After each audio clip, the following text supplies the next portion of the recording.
오렌지 3를 활용한 데이터 분석. 자, 이제 본격적으로 오렌지 3를 이용해서 인공지능 모델을 만들 텐데요. 그 전에 저희가 배웠던 개념들 한 번만 더 리뷰를 해보도록 하겠습니다. 이제 데이터 분석이란 단어보다는 우리에게는 기계학습이라는 단어가 조금 더 친근하겠죠. 기계학습 안에 데이터 분석을 포함한 모든 분석 기법들이 이제 들어가게 되는 겁니다. 이 기계학습을 하는 일반적인 세 가지 방법이 지도학습, 비지도학습, 그리고 강화학습이 있습니다. 자, 지도학습은 우리가 예전에도 많이 설명을 드렸지만 정답이 있는 데이터로 학습을 한 후 새로운 데이터에 대한 예측이나 분류를 진행하게 됩니다. 주로 이제 가장 많이 사용하는 형태고 통계적인 방법도 여기에 해당이 되죠. 그래서 예를 들어서 이게 개냐 고양이냐 이런 것들, 그 다음에 집값이 올라갈까 떨어질까, 아니면 내가 아이스크림을 몇 개를 팔아야 될지 그런 예측들을 가능하도록 합니다. 자, 비지도 학습 같은 경우는 지도 학습과 다르게 레이블이 없습니다. 데이터만 가지고 학습을 하게 되는 거고요. 그렇게 되면 데이터끼리 여러 개의 특징들을 보면서 같은 거는 같은 것끼리 몰고 좀 다른 거는 조금 떨어뜨리는 방식을 쓰면서 데이터에 숨겨진 패턴, 특징을 발견을 해서 이거를 그룹화 시키는 것, 즉 클러스터링화 시키는 군집화가 여기에 해당이 됩니다. 주로 이제 군집화, 클러스터링 또는 연관된 규칙을 찾는데 많이 사용되는 형태가 비지도 학습입니다. 자, 그리고 이제 최근 많이 사용하는 강화학습은 이제 학습을 통해서 결과가 성공적으로 됐을 때는 더 그 기능을 확장을 시키고, 만약에 오답이나 실패를 했을 경우에는 그 기능을 더 약화시키는 형태로 성공과 실패의 경험으로부터 바람직한 학습 행동 패턴을 학습하는 방법을 쓰는 것으로 이제 주로 이제 보상의 형태로 이제 학습이 진행이 되고요. 이제 강화학습을 통해서 이제 나오는 형태가 요즘 여러분들이 많이 보시는 이제 생성형 AI가 이제 여기에 많이 해당이 됩니다. 뭐 당연히 언어 모델도 여기에 많이 들어가져 있고요. 자, 그러면 이제 대표적인 지도학습에 대한 그 몇 가지 사례들 좀 보려고 하는데요. 보통 지도학습은 레이블링이 있기 때문에 독립적인 변수에 대해서 그걸 통해서 연관돼서 나올 수 있는 상관관계에 있는 종속 변수의 형태, 즉 독립 변수 x와 그거에 연관돼서 값을 출력할 수 있는 종속 변수 y의 형태로 나오는 겁니다. 그래서 특정 입력값, 그러니까 독립 변수에 대해서 종속 변수가 나오게 되는, 종속 변수 값이 나오게 출력이 되는 거고요. 자, 그렇게 되면 이 두 개 사이의 상관관계를 쭉 이용을 하게 되면 어떤 분포도가 나타나고, 그 분포도를 또는 표현하거나 이해할 수 있는 형태의 어떤 곡선, 직선 또는 함수, 일종의 우리가 알고 있는 y 콜 ax 플러스 b 형태의 수식을 우리가 알 수가 있습니다. 그러면 이 수식을 통해서 이 값의 추세나 어떤 현상들을 볼 수가 있고, 그걸 통해서 값의 예측도 가능해지는 형태입니다. 그래서 보통 이런 거를 이제 이런 추세, 예를 들어서 비례하는 추세다, 증가하는 추세다, 또는 뭐 감쇄하는 추세다, 뭐 떨어지는 추세다라는 것들을 보통 저희가 회귀 분석, 리그레션이라고 얘기를 하고요. 결국은 변수들 간의 함수로 나타내고 이를 통해서 새로운 값을 예측하게 됩니다. 예를 들어서 이제 집값을 종속 변수 y라고 하면 그거에 대한 독립 변수는 뭐 교통 현황, 면적, 학군, 층수, 건축 연도, 방의 개수 뭐 이런 것들이 해당이 되겠죠. 자, 그리고 이제 지도학습에서 리그레션 회귀하는 거 말고 분류도 많이 사용을 합니다. 레이블이 있는 데이터이기 때문에 실제 이런 입력이 어떤 데이터에 매칭이 되는지로 이제 레이블링 되는지를 보는 거죠. 예를 들어서 기린도 하나의 모양만 있는 게 아니죠. 뭐 약간 큰 기린, 어른 기린도 있을 거고 어린이 기린도 있을 거고, 조금 더 키가 크거나 뿔이 크거나 뭐 이런 경우, 그 다음에 암기린, 숫기린 뭐 이런 것도 있을 거예요. 그러니까 그런 거에 대한 특징이 여러 가지가 있기 때문에 그런 것들을 다 레이블링으로 학습을 하고, 그거랑 비교했을 때 내가 사자를 비교를 하고 싶다 그럼 사자도 마찬가지겠죠. 다양한 모양과 형태의 사자가 있을 텐데 그런 걸 학습을 해서, 그러면 기린은 기린이라는 레이블로, 사자는 사자라는 레이블로 학습을 진행을 하고, 그걸 통해서 새로운 데이터가 들어갔을 때 확률적으로 얘는 기린에 가까울 확률과 사자에 가까울 확률을 통해서 결국은 뭐죠? 새로운 데이터가 어떠한 범주, 어떠한 클래스에 해당되는지를 판단할 수 있는 겁니다. 그래서 이런 분류를 저희가 클래시피케이션이라고 얘기를 하죠. 그래서 보통은 단순히 뭐 여기서 기린, 뭐 사자, 뭐 호랑이 이렇게도 할 수 있지만 기린이냐 아니냐, 사자냐 아니냐 이렇게도 분류하는 것도 가능합니다. 자, 비지도 학습은 정답이 없는 데이터를 비슷한 특징끼리 군집화한다, 클러스터링한다. 이걸 통해서 데이터를 예측을 하는데요. 뭐 예를 들어서 뭐 기린과 고양이가 있다면 특징을 추출할 수가 있어요. 뭐 우리 사람으로 생각을 하면 예를 들어서 이게 크기도 비교할 수 있죠. 그 다음에 뭐 크기가 좀 애매하다면 키, 그렇죠? 그 다음에 이 개체의 무게, 그 다음에 털의 색깔. 그 다음에 뭐 눈의 특징, 코의 특징, 꼬리의 특징 뭐 이런 것들을 가져올 수가 있어요. 그래서 그걸로 해서 묶게 되면 이제 비슷한 것끼리 묶을 거라는 거예요. 그냥 봤을 때 크기로만 묶어도 나눠질 것 같죠? 크기에다가 색깔까지 추가하면 더 잘 나누겠죠? 그 다음에 뭐 꼬리를 들고 있냐 막 이런 걸로 하면 더 잘 나눌 거라는 거예요. 그래서 그런 다양한 특성들을 분석을 해서 비슷한 특성을 가진 데이터끼리 그룹핑하는 거를 여기서 이제 군집화라고 말을 합니다. 그래서 이런 작업을 이제 클러스터링이라고 얘기를 하고요. 군집화 이후에는 제대로 이게 군집이 됐냐 안 됐냐를 저희가 또 지도학습을 통해 클래시피케이션으로 검증하는 경우도 있습니다. 이런 식으로 학습을 하는데 가장 중요한 요소 중에 하나가 뭐냐면 바로 데이터일 거예요. 이제 데이터의 경우에 우리가 이제 앞에서 여러 번 얘기했지만 정형 데이터와 비정형 데이터로 나눌 수가 있고요. 주로 정형 데이터는 표 안에 들어가는 데이터라고 그랬죠. 그래서 행과 열로 표현이 가능하고 날짜, 숫자, 문자, 뭐 값 이런 것이 여기에 해당이 될 겁니다. 뭐 현존하는 데이터 중에서 한 20% 정도 차지할 거고요. 공간은 뭐 상대적으로 적겠죠. 관리도 쉽습니다. 엑셀에 넣어도 되고요. 뭐 사스나 SPSS에 넣는 것도 가능하고 그냥 우리가 좀 노가다지만 눈으로 봐도 해결을 할 수가 있습니다. 비정형 데이터는 행과 열에 정확히 들어갈 수도 있고 안 들어갈 수도 있고 섞일 수도 있고 막 이런 형태입니다. 보통은 뭐 보고서 자체 뭐 이미지 자체, 음성, 비디오, 이메일, 본문 이거 표에 못 넣죠? 그런 것들. 현존하는 데이터의 한 80% 이상을 차지하고 있고요. 당연히 스토리지도 많이, 그러니까 저장 공간도 많이 필요하겠죠. 관리도 어려워요. 뭐 삭제되거나 변형되거나 이러는 것들도 있기 때문에 관리가 어렵습니다. 이제 문제는 이거죠. 보통 저희가 이전에 전통적인 데이터는 정형화된 데이터예요. 저희가 이제 CSV 파일로도 많이 분석을 했지만 뭐 성별에 따라서 월급이라든지 뭐 성별에 따른 연령대에 따른 뭐 월급 뭐 그다음에 뭐 생애 주기에 따른 월급 이런 거 받는 거 그거 다 이제 정형 데이터고 굉장히 명확하게 데이터가 나오죠. 그렇지만 이제 그렇게 표현할 수 있는 건 기본적인 거고 요즘 추세는 어때요? 뭐 이렇게 감성 그 다음에 뭔가 약간 연관되고 추상화된 게 또 많이 되죠. 그러니까 사람들이 어떤 느낌을 가질까 뭐 이런 것들 그 다음에 서비스를 할 때도 막 숫자로 하는 게 아니라 뭐 영상이나 이미지나 너에게 원하는 퍼스널 컬러 너희의 원하는 또 톤 뭐 이런 것도 추천해 줄 수 있잖아요. 그러면 굉장히 뭔가 이렇게 수치화나 문자화 시키기 어려운 데이터들이 많아요. 그런 모든 거를 다 비정형 데이터로 보기 때문에 이제 앞으로의 세대에 있어서 그다음 굉장히 부가가치도 많이 하고 또 분석하기는 어렵지만 고부가가치가 많이 들어있는 게 이제 비정형 데이터이기도 합니다. 뭐 당연히 전통적 데이터는 분석하기도 쉽고 누구나 다 할 수 있고 또 이런 또 여러 가지의 이제 양면들이 있는 거죠.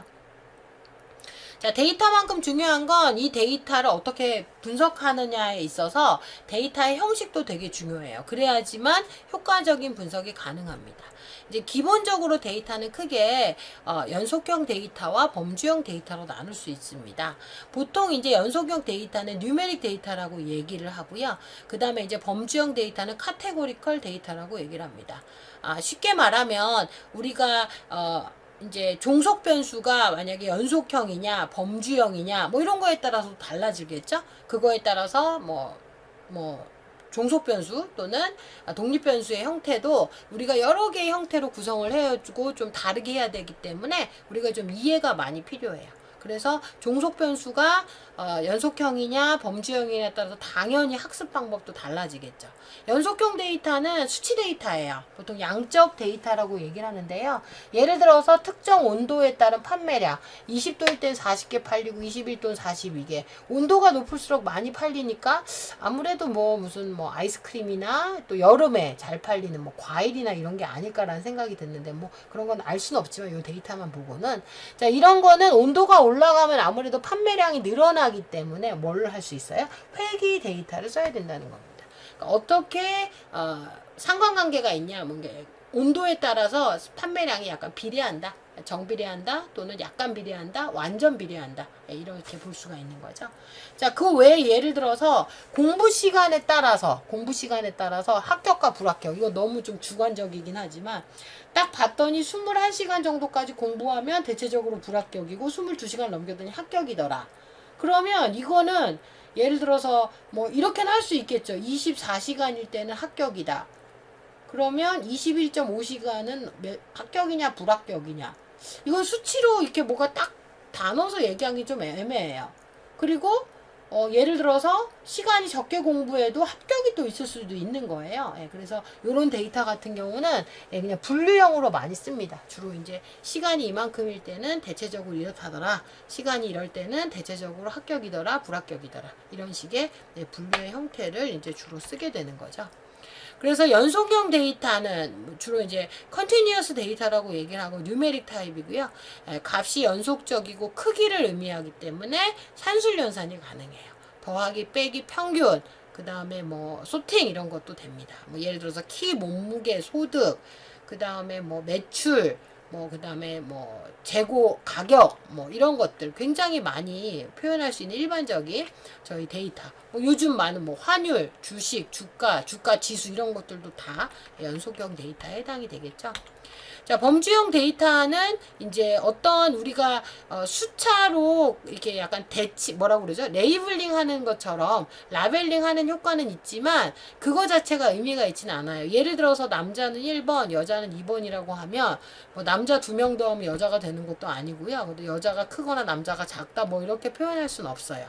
그냥 이건 단순히 뭐예요? 식별하고 분류하고 이런 거 확인하기 위해서 사용하는 일종의 소위 말하는 식별자의 역할을 하는 겁니다. 순서나 크기는 의미가 없고요. 그러니까 사칙연산, 그 산술연산 불가능하고요. 뭐 대표적인 예가 성별, 종교, 인종, 지지 정당, 결혼 여부, 취미, 혈액형, 뭐 거주지 정보 이런 것도 다 이제 명목형 카테고리컬 데이터라고 볼 수가 있죠.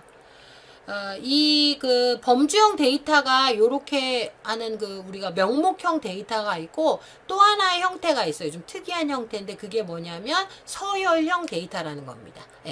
이거는 이제 쉽게 말하면 정확히 뉴메릭은 아니지만 범주인데 약간 뉴메릭의 느낌을 갖는 데이터예요. 제일 많이 쓰는 거 여러분들 강의 평가할 때 하는 만족도 조사할 때 매우 불만족, 매우 불만, 그 다음에 보통, 만족, 매우 만족 이런 식인 거죠.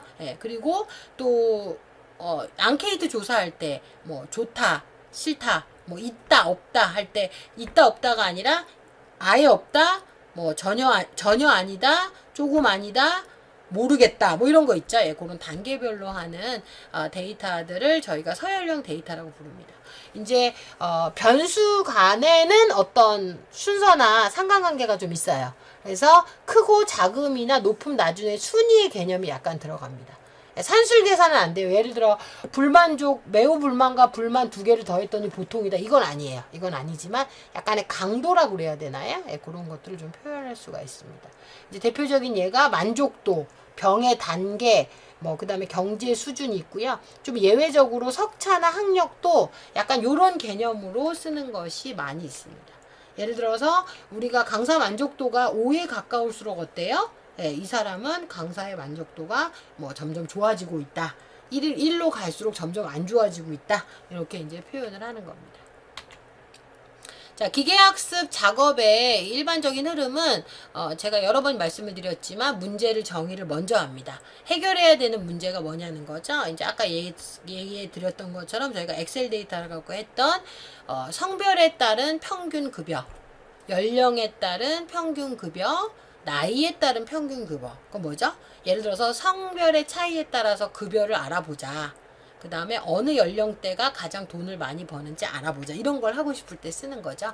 그런 문제. 그럼 이거를 분류로 해야 될지 회기로 해야 될지 이상값 감지로 해야 할지 이런 거. 이제 저희가 앞에 말했던 형태는 대부분이 회기인 거죠.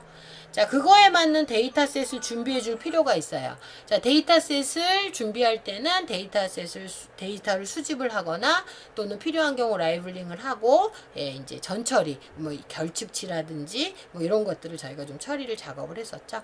그 다음에 이제 모델을 설정하는 작업도 했어요. 어떤 알고리즘으로 학습을 했냐 얘기했죠. 이렇게 분류, 회기, 이상감지 이런 것들도, 예, 모델과 바로 연결이 되어 있는 거죠.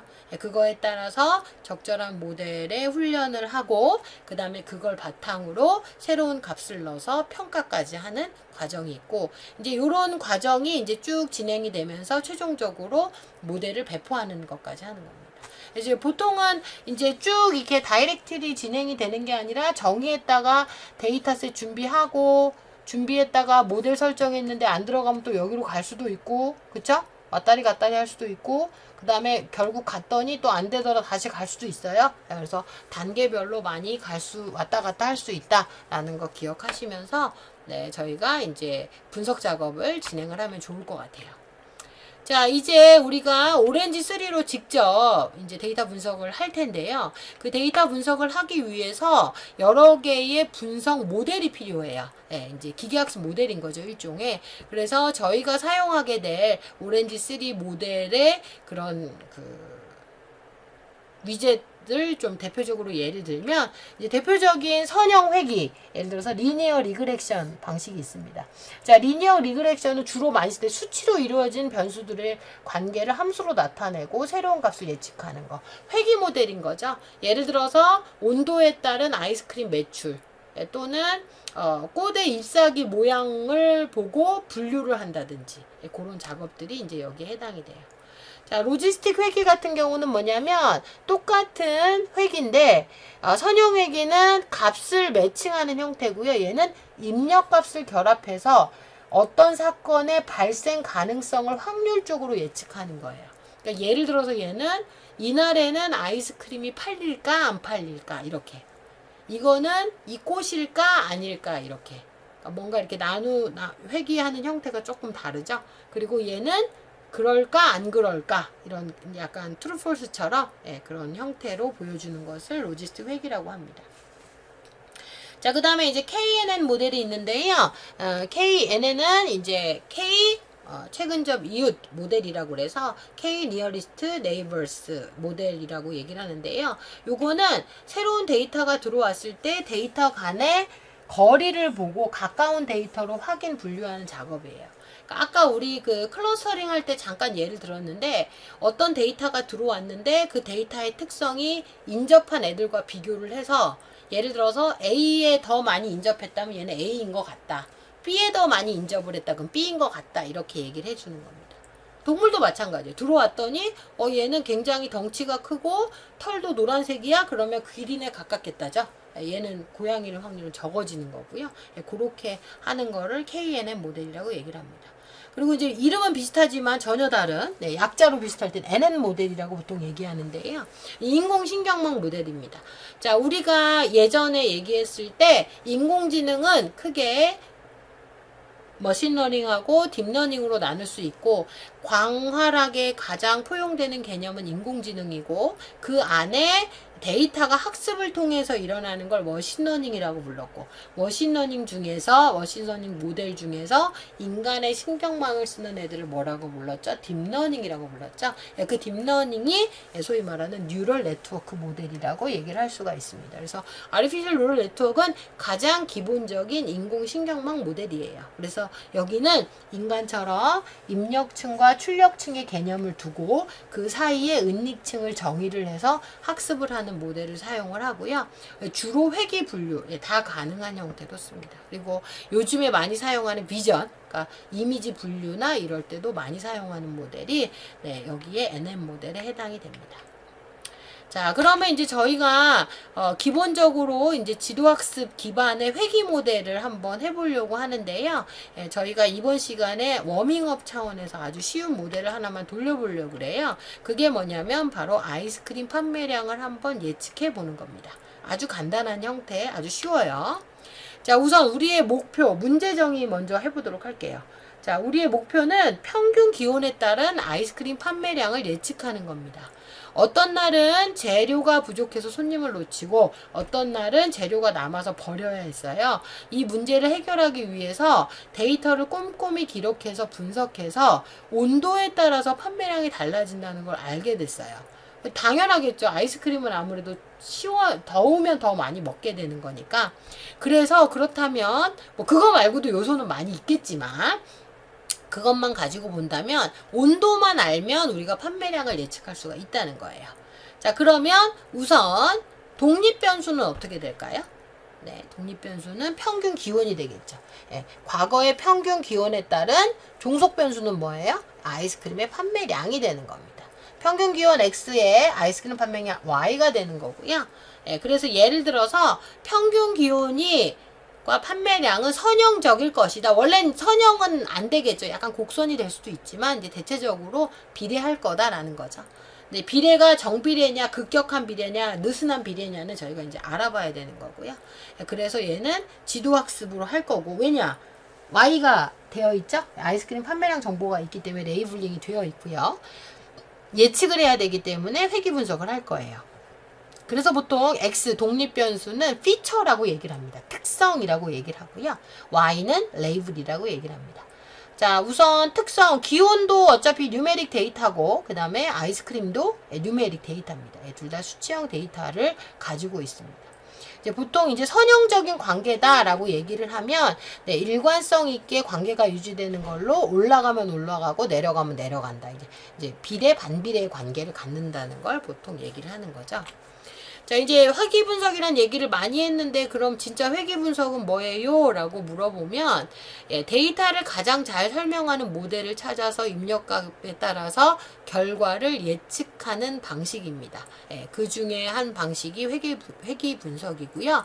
회귀 분석은 쉽게 말하면 독립변수와 종속변수 간의 관계를 찾는 겁니다. 아까 얘기했던 것처럼 두 개가 같이 늘어나는 관계냐, 줄어드는 관계냐, 늘어나도 점차적으로 늘어나냐, 정비례하냐, 급격히 늘어나냐, 이런 식의 관계를 다 표현을 하고 있는 겁니다. 그리고 이제 회귀 분석에는 조금 몇 가지 유형이 있습니다. 가장 쉬운 게 선형 회귀예요. 그냥 선형, 뭐 이렇게든 이렇게든 이렇게든 이렇게든 다 내려가는 겁니다. 내려가든 올라가든 일반적인 방식으로 종속변수 Y, 독립변수 XY 관계, 상관관계를 모델링하는 거죠. 독립변수가 하나라면 단순 선형회귀, 두 개면 다중 선형회귀. 예전에 이제 몇 번 말씀드렸는데 독립변수가 하나면 Y 콜 AX 플러스 B. 이제 저희가 보통 가중치라고 얘기하기 때문에 WX 플러스 B죠. 두 개 이상의 다중 선형 회귀의 모양을 가지고 있다면 그런 경우에는 Y 콜 W1 X1 더하기 W2 X2 더하기 W3 X3 더하기 이런 식으로 쭉쭉 늘어나서 바이어스까지 들어가는 거죠. 그래서 이런 걸 다중 선형 회귀라고 부릅니다. 이런 과정을 통해서 입력값이 결과에 얼마나 영향을 미치는지 알 수가 있죠. 그래서 가장 일반적으로 많이 씁니다. 그리고 이제 로지스틱 회귀라고 있어요. 로지스틱 회귀는 아까 말했던 것처럼 종속 변수의 이산값이 있는 경우, 그러니까 예를 들어서 결과가 어떤 특정 값이나 강도를 예측하는 게 아니라 기냐 아니냐, 참이냐 거짓이냐, 스팸이냐 아니냐 이런 거를 할 때 둘 중에 하나의 값만 취할 수 있는 경우에 쓰는 거를 이제 로지스틱 회귀라고 얘기를 합니다. 자, 예를 들어서 농어의 길이로 무게를 예측을 한다. 이제 생선의 경우는 아무래도 길이가 길면 무게가 무거워질 수밖에 없겠죠. 뭐 사람도 비슷하니까요. 자, 그러면 농어의 길이와 무게는 어떤 관계일까 봤더니 쭉 점을 찍어 보니까 길이가 길수록 무게가 커지는 형태예요. 예, 정확히 뭐 선형이라고 보기는 어렵지만 그래도 약간의 증가 관계를 보이고 있는 거죠. 이걸 만약에 이제 회기로 보게 되면 이렇게 나오는 거예요.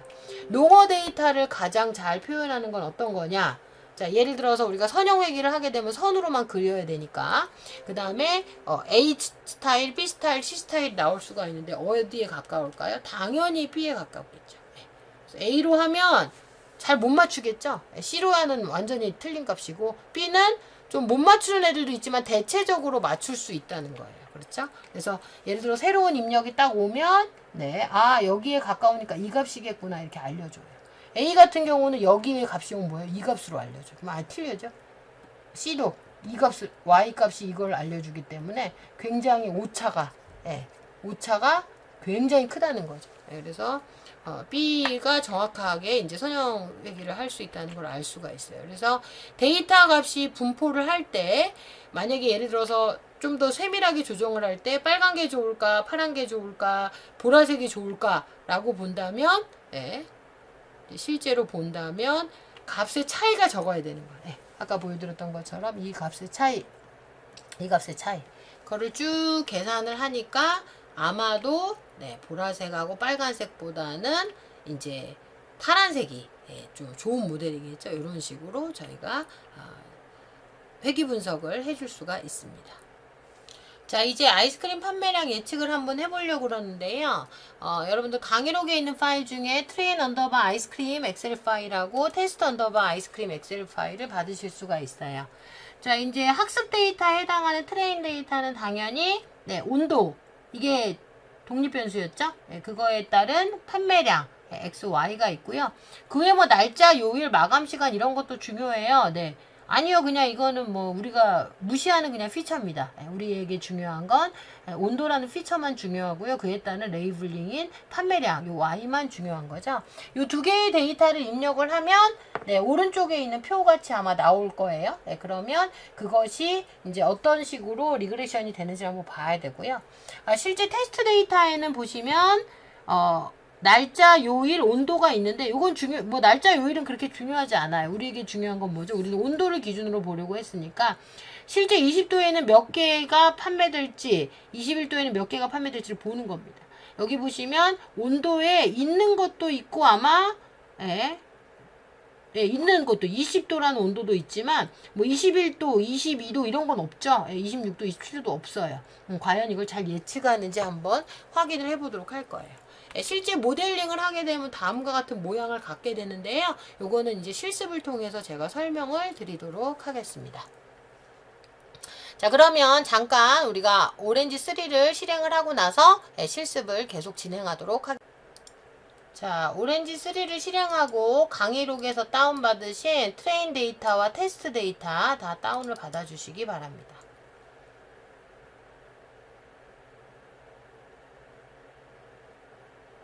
자, 오렌지 3를 실행하면 다음과 같은 화면이 뜨고요.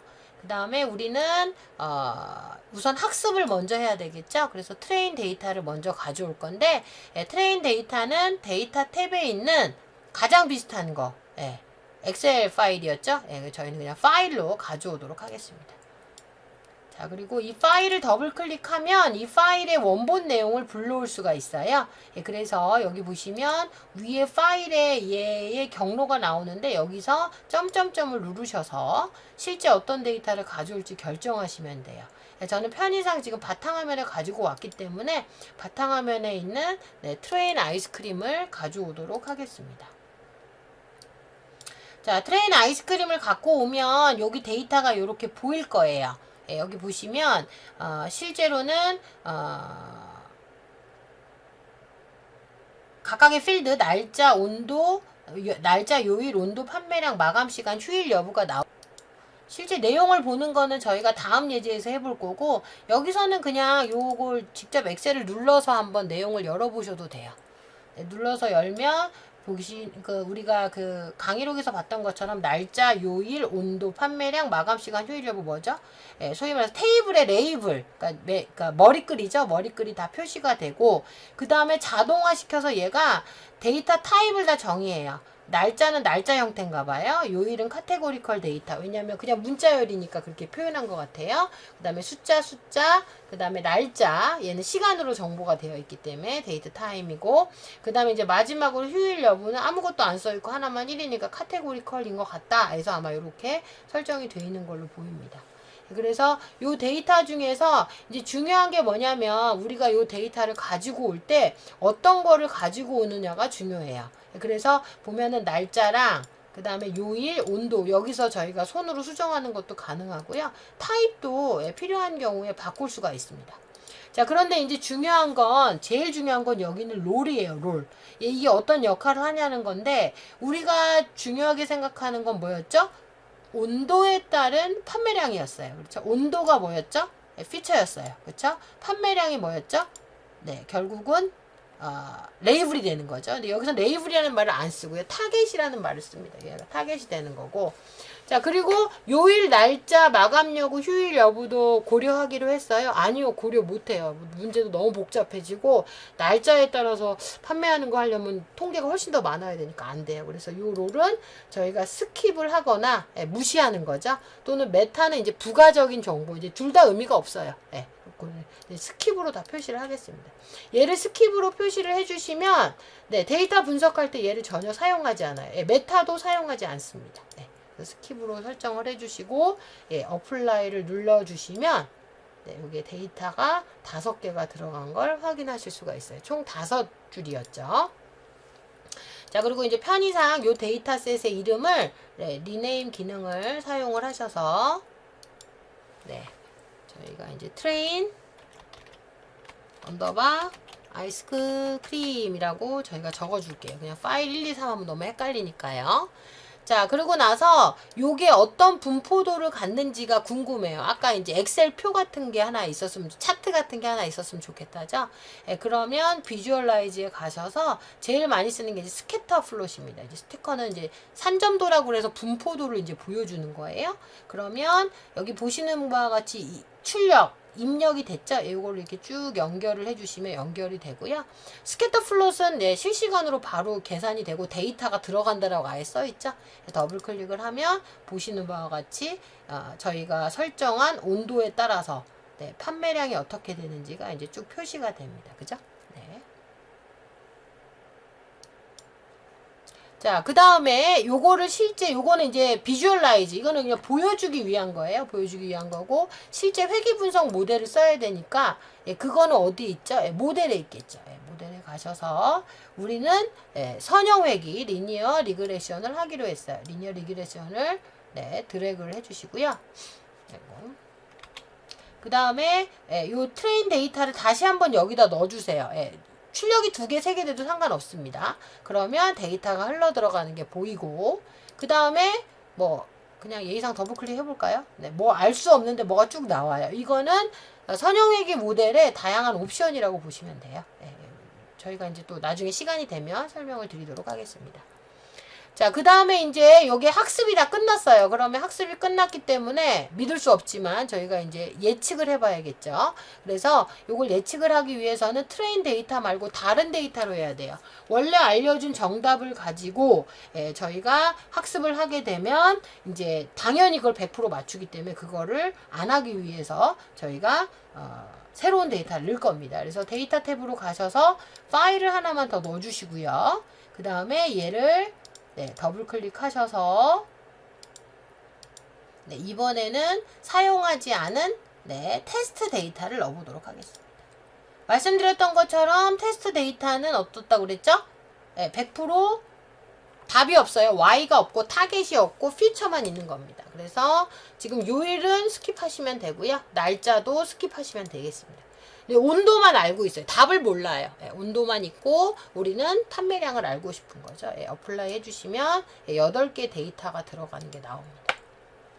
자, 그러면 학습된 모델에 따라서 이 값을 예측하기 위해서면 evaluate 하는 카테고리로 가시면 되고요. 여기에 보면 딱 나오죠. 예측 prediction이라는 위젯이 있습니다. 자, 이 prediction은 뭐냐면 모델과 그 다음에 궁금한 데이터를 입력을 받아서 판단을 해줘요. 아, 여기를 이제 좀 이름을 좀 바꿔놓는 게 편하겠네요. 그렇죠? 네, 그래서 여기를 리네임 하셔서 테스트 언더바 아이스크림 이렇게 정하겠습니다. 여기에 대한 답을 알고 싶은 거니까 요 모델을 이용을 해서 내가 궁금한 새로운 데이터는 요거야 라고 이제 표현을 해주는 겁니다. 그러면 데이터가 들어가고 여기는 모델이 프리딕션이 되는 거죠.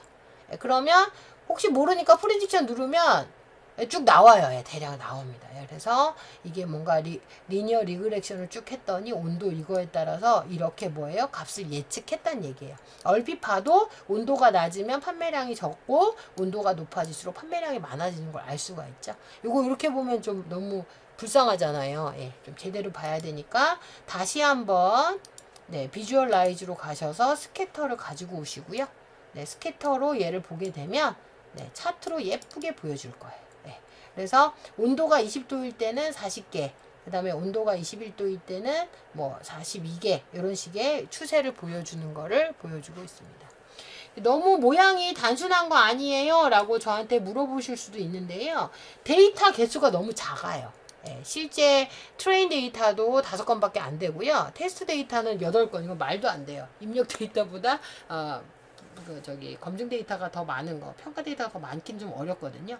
근데 저희가 아주 간단하게 해본 거고, 여러분들 생각을 하셨지만, 만약에 이걸 저희가 엑셀이나 손으로 작업을 한다고 하면, 5개의 데이터를 X, Y로 다 놓고 그 방정식의 기울기, Y 값하고, 그러니까 W 값과, 그 다음에 절편이라고 하죠. 바이어스 값을 다 저희가 찾아내야 돼요. 근데 그거를 마우스로 드래그 연결만 해서 딱 생긴 거죠. 굉장히 쉽게 저희가 회귀 분석을 했습니다. 너무 쉽게 해서 회귀 분석 제일 쉬워요 라고 얘기하지만 근데 이것도 굉장히 어려운 개념입니다. 그래서 저희가 지금 첫 번째 예제로 아이스크림 판매량을 예측하는 한번 워밍업 차원에서 예측하는 모델을 오렌지 3로 한번 작업을 해봤습니다. 저희가 잠깐만 쉬었다가 이제 본격적으로 좀 난이도가 있는 예제들을 조금 작업해 보도록 하겠습니다. 수고하셨습니다. 감사합니다.